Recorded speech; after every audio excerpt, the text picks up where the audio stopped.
ये हमारे लिए पैसे नहीं बल्कि ये आशीर्वाद है। नहीं तो पैसे क्या कमाएंगे, पैसे हमारे काम आते नहीं।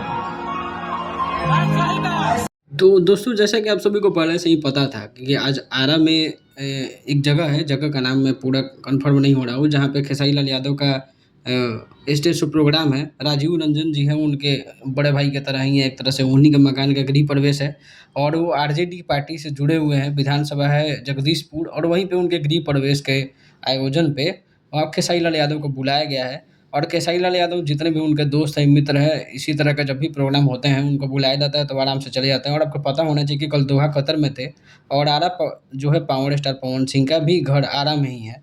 लेकिन आरा में खेसारी लाल यादव भी जब भी जाते हैं उनको काफ़ी सारा प्यार सम्मान मिलता है। तो ये जो बातें चलती हैं खेसारी लाल और पवन सिंह के टक्कर की, ये सारी अफवाहें होती हैं।